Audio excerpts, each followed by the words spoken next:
Ya pemirsa, jumpa kembali bersama saya Dewi Sulistia dalam Lampung 8. Sejumlah informasi telah kami rangkai dan siap kami sajikan untuk Anda. Inilah Lampung 8 selengkapnya.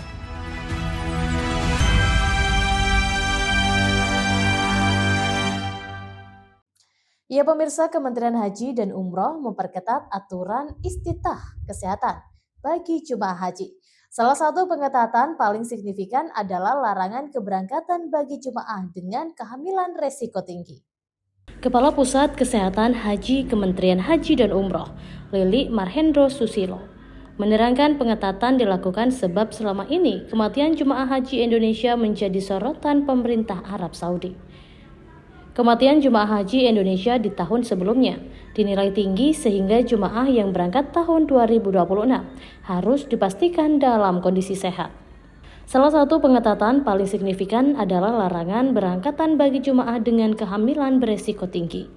Lili Marhendro mengatakan kebijakan ini diambil untuk meningkatkan keselamatan jemaah, sekaligus menekan angka kematian jemaah haji Indonesia.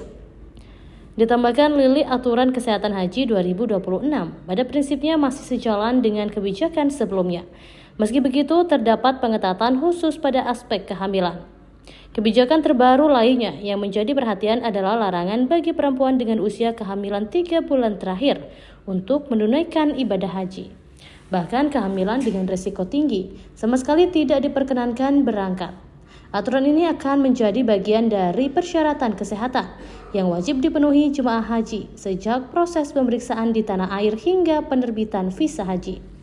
Seluruh jemaah haji diwajibkan menjalani pemeriksaan kesehatan secara berlapis mulai dari fasilitas kesehatan di daerah asal hingga pemeriksaan akhir di asrama haji sebelum keberangkatan.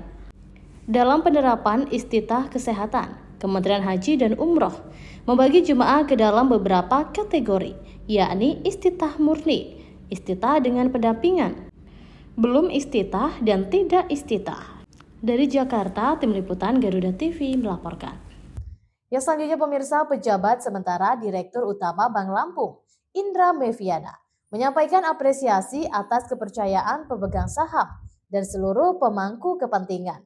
Indra Meviana yang sebelumnya menjabat Direktur Operasional, menegaskan komitmennya untuk membawa Bank Lampung semakin adaptif terhadap perkembangan industri perbankan. Rapat Umum Pemegang Saham Tahunan Tahun Buku 2025 yang dinantikan dengan Rapat Umum Pemegang Saham Luar Biasa, Bank Lampung resmi menetapkan Indra Meviana sebagai pejabat sementara Direktur Utama. Pengangkatan Indra Meviana disampaikan oleh Komisaris Utama Bank Lampung, Muhammad Firzada, usai RUPST di Grand Mercure Hotel Bank Lampung pada Kamis 15 Januari 2026. Selain menyampaikan apresiasi atas kepercayaan pemegang saham dan seluruh pemangku kepentingan, Indra Meviana menegaskan komitmennya untuk membawa Bank Lampung semakin adaptif terhadap perkembangan industri perbankan. Pihaknya akan memperkuat layanan dan produk digital, serta melakukan penyesuaian struktur organisasi agar lebih selaras dengan arah digitalisasi. Selain itu, Bank Lampung juga akan membentuk divisi khusus yang fokus pada pengembangan UMKM dan kredit komersial, guna mengurangi ketergantungan pada sektor konsumen. Kata Indra Meviana, untuk tahun 2026, Bank Lampung memperoleh kuota kredit usaha rakyat sebesar 995 miliar dengan suku bunga 6%. Penyaluran KUR tersebut tetap mengedepankan prinsip kehati-hatian serta tata kelola perusahaan yang baik. Peningkatan kualitas sumber daya manusia juga menjadi perhatian melalui pelatihan analisis kredit, program pendidikan dan pelatihan berkelanjutan, serta asesmen kinerja internal. Ditambahkan juga menyampaikan rencana bisnis sebagai arah strategis pengembangan Bank Lampung ke depan. Salah satu fokus utama adalah penguatan kerjasama kelompok usaha bank bersama Bank Jatim yang telah mendapat penetapan otoritas jasa keuangan pada 24 Desember 2025 serta persetujuan pemegang saham. Melalui skema KUP tersebut, Bank Lampung menargetkan pertumbuhan yang lebih agresif mulai 2026 jika pada 2025 pertumbuhan kredit masih berada di bawah 5%. Bahkan pada 2026, ditargetkan meningkat hingga 10%. Penyaluran kredit ke depan akan difokuskan pada sektor-sektor produktif, khususnya UMKM di wilayah pedesaan, serta sektor pertanian. Dari Bandar Lampung, Tim Liputan Garuda TV melaporkan. Ya, selanjutnya pemirsa, Balai Taman Nasional Waikambas menutup sementara seluruh objek wisata alam di kawasan Taman Nasional Waikambas, Kabupaten Lampung Timur, mulai Jumat 16 Januari 2026. Kebijakan ini diambil sebagai langkah antisipasi, menyikapi meningkatnya atensi masyarakat, serta keterbatasan sumber daya manusia dalam penanganan dan penanggulangan konflik gajah liar.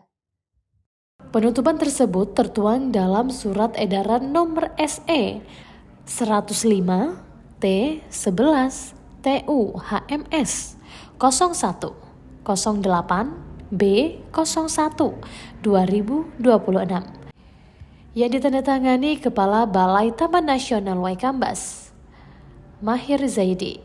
Meski demikian, penutupan tidak berlaku untuk kegiatan penelitian, magang, dan pendidikan. Kepala Balai Taman Nasional Waikambas, Mahir Zaidi, menjelaskan bahwa langkah ini dilakukan untuk memaksimalkan fokus personel dalam penanganan konflik antara manusia dan gajah liar. Karena keterbatasan SDM, seluruh personel difokuskan untuk pencegahan konflik gajah dan manusia. Selama masa penutupan, pihak Taman Nasional Waikambas terus berkoordinasi dengan para pihak agar permasalahan ini segera teratasi. Ia juga menegaskan bahwa penutupan tersebut tidak berkaitan dengan rencana program karbon di kawasan Taman Nasional Waikambas. Balai Taman Nasional Waikambas menghimbau masyarakat untuk memahami kebijakan tersebut sebagai bagian dari upaya menjaga keselamatan manusia, sekaligus perlindungan satwa liar, khususnya gajah Sumatera, yang berada di kawasan konservasi tersebut. Dari Bandar Lampung, Tim Liputan Garuda TV melaporkan.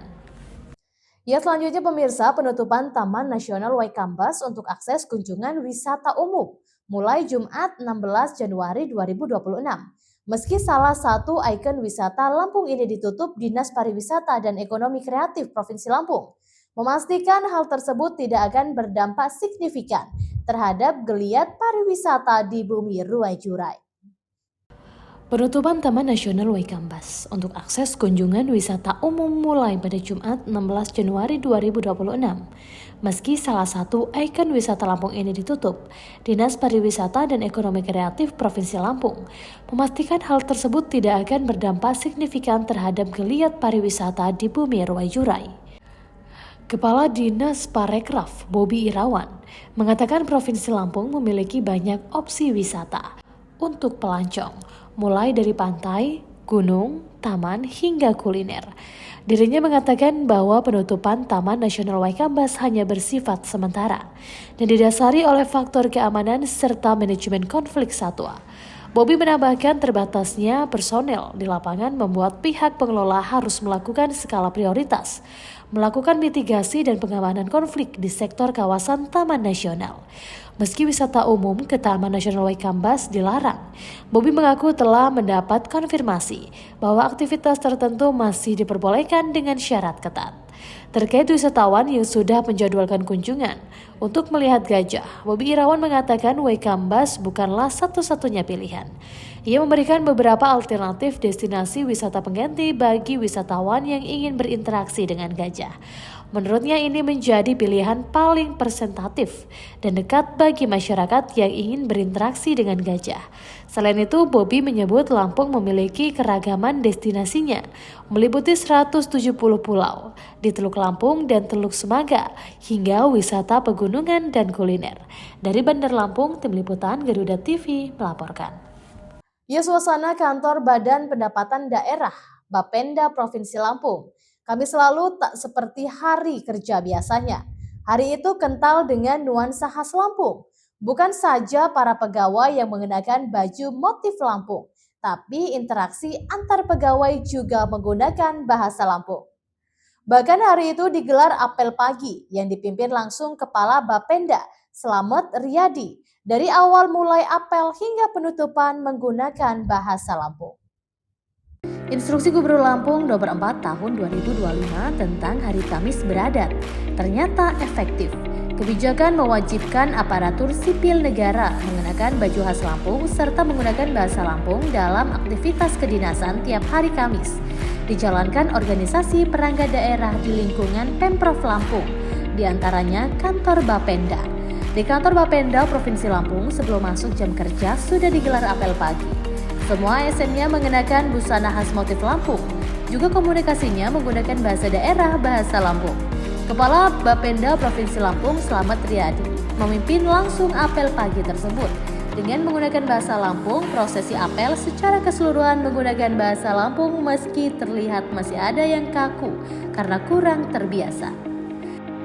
Selain di kantor Bapenda, kantor-kantor pelayanan Samsat juga menjalankan Kamis beradat tersebut. Meski diakui masih kerap terpaksa mendadak nyambung ke bahasa Indonesia karena lawan komunikasinya yang kurang menguasai atau bahkan sama sekali tidak mengerti bahasa Lampung. Meski begitu, Slamet Riyadi mengaku tidak akan pernah lelah mengingatkan jajarannya agar menjalankan instruksi gubernur yang dimaksudkan untuk menjaga jati diri Lampung yang kaya akan adat istiadat. Dari Bandar Lampung, Tim Liputan Garuda TV melaporkan.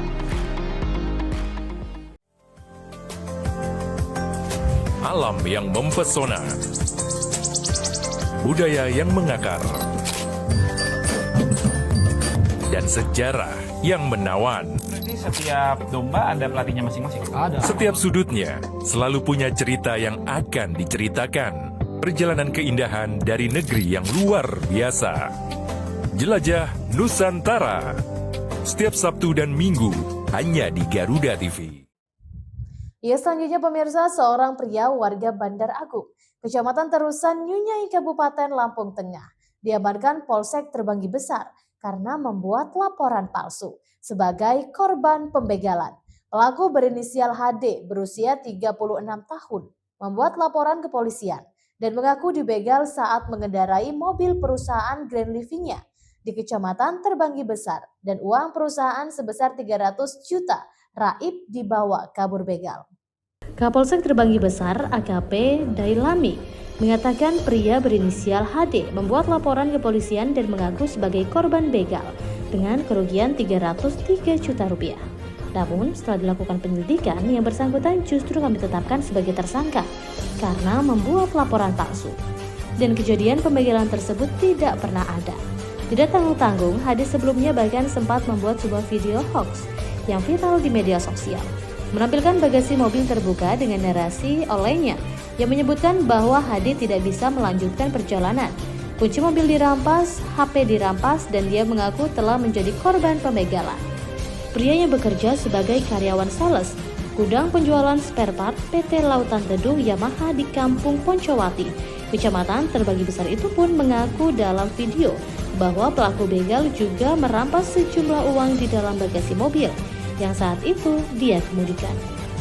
Ia mengaku dibegal pada Selasa 13 Januari 2026 di Jalan Lintas Sumatera Kalimambu, Kampung Terbanggi Besar, Kecamatan Terbanggi Besar, Kabupaten Lampung Tengah. Namun jajaran Polsek Terbanggi Besar mengungkap fakta dari drama yang dibuat oleh HD, yakni niat untuk menggelapkan uang perusahaan karena kebutuhan ekonomi dan utang.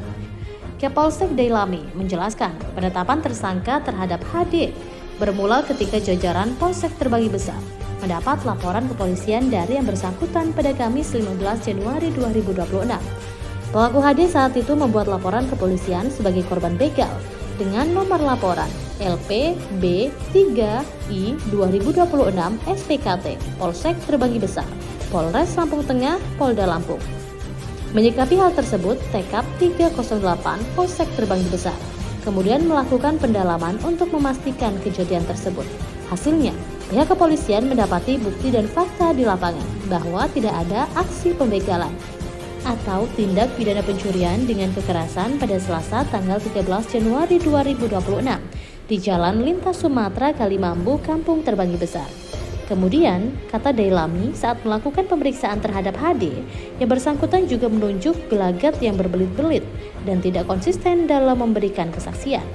Setelah serangkaian pemeriksaan dilakukan, akhirnya HD mengaku kepada pihak kepolisian bahwa laporan yang dia buat adalah palsu dan video viral yang diunggahnya adalah hoax. Dari Lampung Tengah, Tim Liputan Garuda TV melaporkan.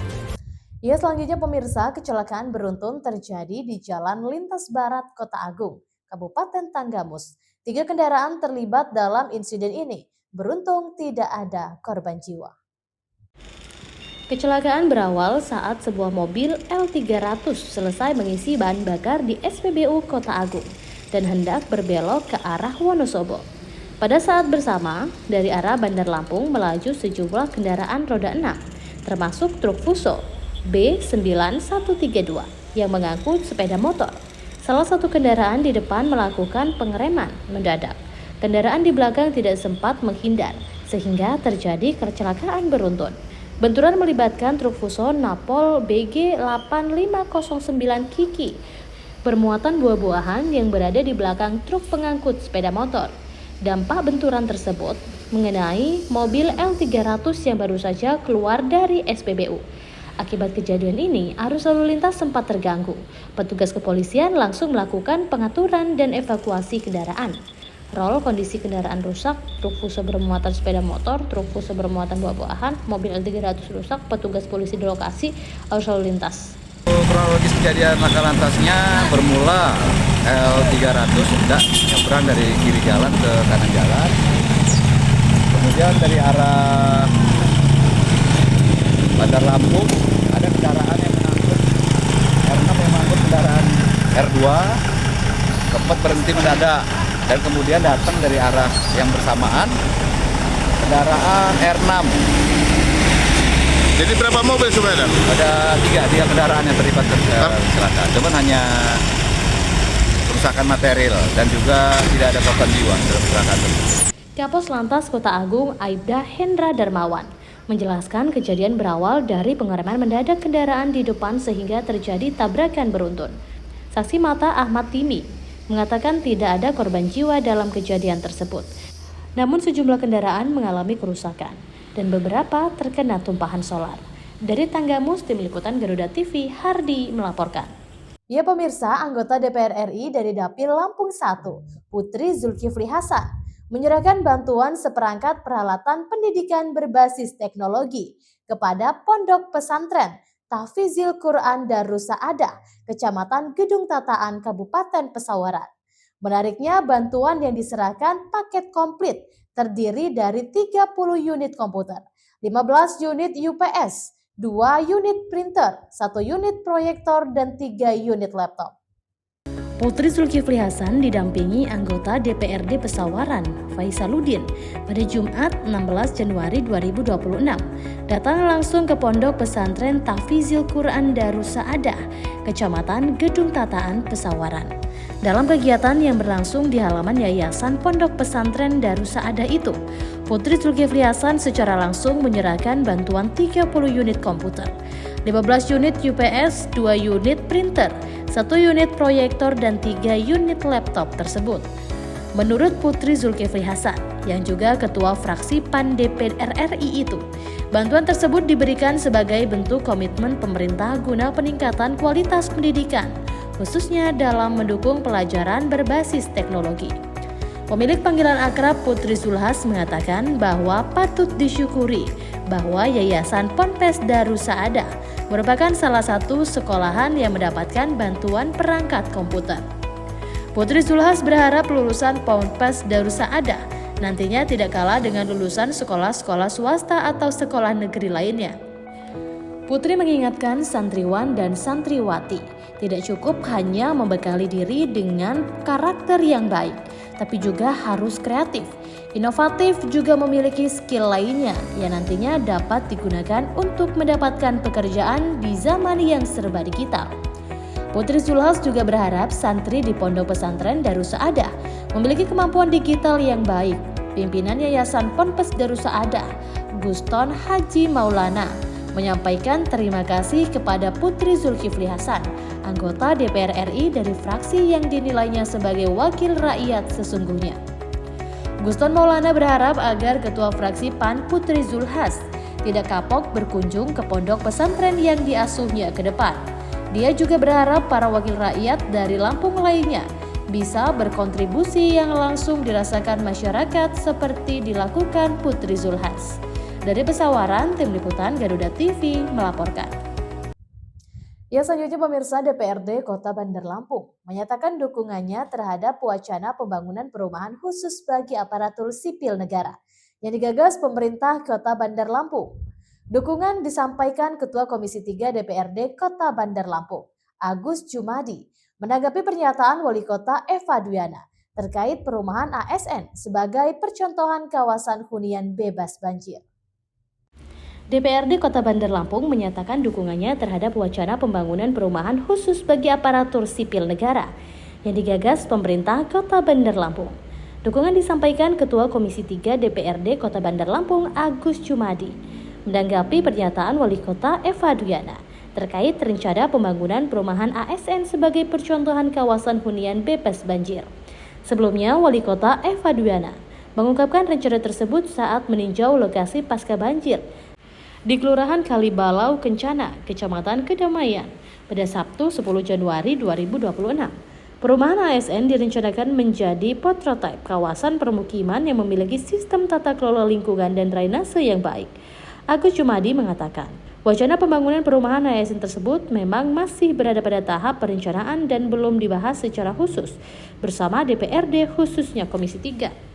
Meski demikian, Agus menilai rencana tersebut patut didukung karena sejalan dengan program pemerintah pusat yang menargetkan pembangunan 3 juta rumah bagi masyarakat berpenghasilan rendah, termasuk ASN serta TNI Polri. Menurutnya, wacana menarik dari rencana tersebut adalah konsep perumahan ASN yang dijadikan sebagai prototipe kawasan bebas banjir. Ia menegaskan bahwa seluruh pembangunan kawasan perumahan di Kota Bandar Lampung harus tetap mengacu pada regulasi yang berlaku. Dari Bandar Lampung, Tim Liputan Garuda TV melaporkan. Ya, selanjutnya pemirsa, Sekretaris Daerah Kabupaten Lampung Selatan, Supriyanto, melakukan peletakan batu pertama pembangunan Kampung Nelayan Merah Putih KNMP di Desa Kunjir, Kecamatan Raja Basa pada Kamis 15 Januari 2026. Pembangunan KNMP di Desa Kunjir merupakan bagian dari program prioritas nasional Kementerian Kelautan dan Perikanan Republik Indonesia. Program tersebut saat ini memasuki tahap kedua yang dilaksanakan di 35 titik pesisir Indonesia sebelum diperluas hingga mencakup 1.000 lokasi di seluruh wilayah pesisir nasional pada 2029. Kabupaten Lampung Selatan sebelumnya telah masuk dalam pembangunan tahap pertama KNMP di 2 lokasi, yakni Desa Ketapang, Kecamatan Ketapang, dan Desa Bandar Agung, Kecamatan Seragi, yang merupakan bagian dari 65 lokasi awal pembangunan secara nasional. Mewakili Bupati Lampung Selatan, Sekda Supriyanto, menilai pembangunan Kampung Nelayan Merah Putih di Desa Kunjir sebagai langkah strategis dan visioner dalam mendorong transformasi kawasan pesisir. Sekda Supriyanto menyebutkan KNMP Desa Kunjir merupakan lokasi ketiga di Kabupaten Lampung Selatan dari 100 lokasi KNMP yang direncanakan secara nasional. Sekda berharap pembangunan KNMP menjadi tonggak perubahan kehidupan nelayan, mulai dari penyediaan hunian yang lebih layak, peningkatan produktivitas perikanan, hingga penguatan ekonomi keluarga nelayan secara berkelanjutan. Menurutnya, kawasan pesisir bukan wilayah pinggiran, melainkan beranda depan ekonomi maritim Indonesia. Nelayan memiliki peran strategis sebagai penjaga ketahanan pangan laut dan kedaulatan sumber daya kelautan nasional. Pada kesempatan itu, Supriyanto juga menyampaikan apresiasi kepada Menteri Kelautan dan Perikanan Republik Indonesia, serta jajaran atas komitmen mendorong pembangunan masyarakat nelayan, khususnya di Kabupaten Lampung Selatan dan Desa Kunjir. Supriyanto juga menegaskan kepada PT Nara selaku pelaksana kegiatan agar melaksanakan pembangunan secara profesional, tepat waktu, tepat mutu, serta sesuai ketentuan yang berlaku. Kedepan, Supriyanto mendorong pengelolaan Kampung Nelayan Merah Putih dilakukan melalui koperasi nelayan dengan tata kelola yang transparan dan akuntabel. Dengan demikian, kawasan tersebut diharapkan berkembang menjadi pusat produksi, distribusi, dan pemasaran hasil perikanan yang memberi nilai tambah bagi nelayan.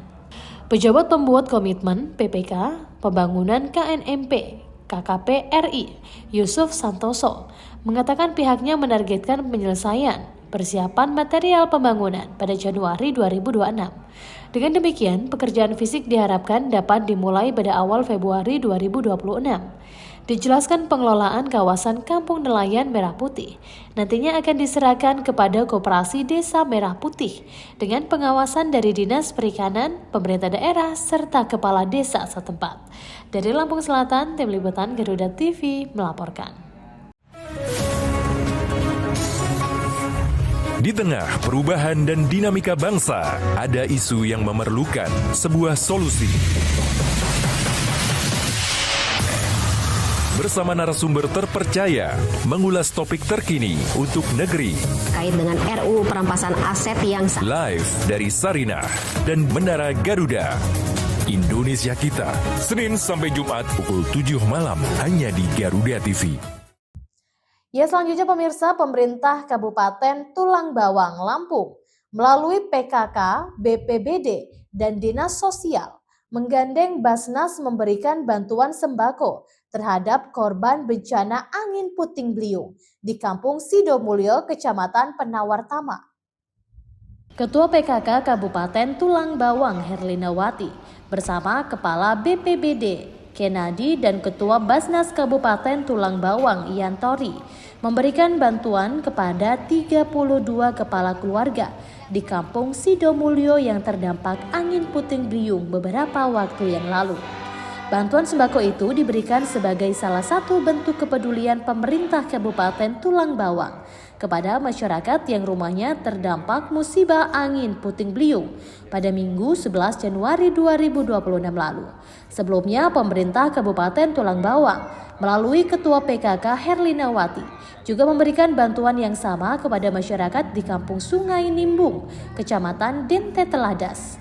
Pemerintah Kampung Sidomulyo menyampaikan apresiasi dan ucapan terima kasih kepada pemerintah Kabupaten Tulang Bawang, Badan Amil Zakat Nasional, beserta Dinas Sosial atas perhatian dan bantuan yang diberikan kepada warga Kampung Sidomulyo yang terdampak bencana.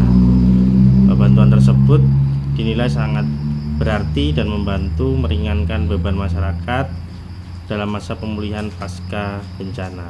Bantuan sembako tersebut disambut baik oleh masyarakat yang terdampak musibah angin puting beliung yang menerpa sejumlah warga di 3 kampung pada 2 kecamatan.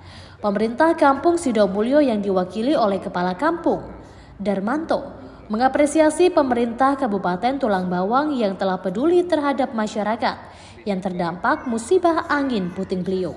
Dari Tulang Bawang, Tim Liputan Garuda TV, Triono dan Afikullah melaporkan. Ya, selanjutnya pemirsa, rencana pembangunan Koperasi Desa Merah Putih di Kecamatan Trimulyo, Kecamatan Teginenang disepakati untuk direlokasi ke lahan milik pemerintah daerah di kawasan Pasar Trimulyo. Kesempatan dicapai setelah Wakil Bupati Pesawaran Antonius Muhammad Ali melakukan peninjauan lapangan dan dialog bersama masyarakat pada Kamis 15 Januari 2026. Rencana pembangunan Koperasi Desa Merah Putih Desa Trimulyo, Kecamatan Teginenang, disepakati untuk direlokasi ke lahan milik pemerintah daerah di kawasan Pasar Trimulyo. Kesepakatan dicapai setelah Wakil Bupati Pesawaran Antonius Muhammad Ali melakukan peninjauan lapangan dan dialog bersama masyarakat pada Kamis 15 Januari 2026. Sebelumnya, pembangunan Koperasi Merah Putih direncanakan berlokasi di lingkungan Sekolah Dasar Negeri 10 Trimulyo. Namun, rencana itu mendapat penolakan dari tokoh masyarakat dan komite sekolah karena dinilai berpotensi mengganggu fungsi kawasan pendidikan yang selama ini menjadi pusat aktivitas warga. Peninjauan lokasi juga dihadiri Kepala Dinas Pendidikan Kabupaten Pesawaran, Anca Marta Utama, Kepala Dinas Kominfo Tiksan, Jaya Diasa, Camat Teginenang Aib Almansyah, Sekretaris Desa Trimulyo, Komite Sekolah SDN 10 Trimulyo, serta tokoh masyarakat setempat. Tokoh masyarakat Damirah menyebut dalam dialog masyarakat prinsipnya mendukung penuh program Kopdes Merah Putih sebagai upaya pemerintah mendorong kemandirian dan penguatan ekonomi desa. Dari Pesawaran, Tim Liputan Garuda TV melaporkan.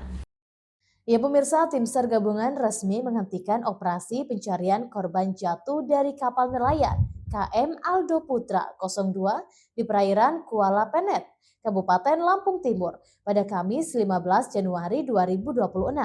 Diketahui korban bernama Nurdin, berusia 46 tahun, seorang warga Margasari, Kecamatan Labuhan Maringgai. Hingga hari ke-7 pencarian belum berhasil ditemukan. Kepala Kantor Pencarian dan Pertolongan Kelas A Lampung Deden Ridwan Syah yang diwakili oleh Komandan Pos SAR Bakauheni, Rezi Kuswara, mengatakan operasi SAR melibatkan unsur Basarnas melalui Pos SAR Bakauheni, TNI Angkatan Laut, Polairut, aparat setempat, nelayan, serta keluarga korban. Pasca tenggelam, pencarian Nurdin dilakukan setiap hari sampai hari ke-7. Berdasarkan rencana operasi dan perhitungan SAR, map prediction, dengan membagi 3 sektor pencarian menggunakan RIP 02 Lampung, rubberbot Polairut, dan perahu nelayan di sekitar perairan Kuala Penet di pulau-pulau terdekat. Rezi mengatakan memasuki hari ke-7, Kamis 15 Januari 2026, tim SAR gabungan kembali menyisir seluruh sektor sejak pagi hingga sore hari. Namun hingga pukul 16:10 waktu Indonesia Barat, korban belum juga ditemukan. Upaya pencarian tidak membuahkan hasil. Rezi menyampaikan bahwa penghentian operasi merupakan hasil evaluasi bersama. Tim SAR gabungan dengan pihak keluarga melaksanakan musyawarah bersama dan hasilnya operasi SAR dihentikan.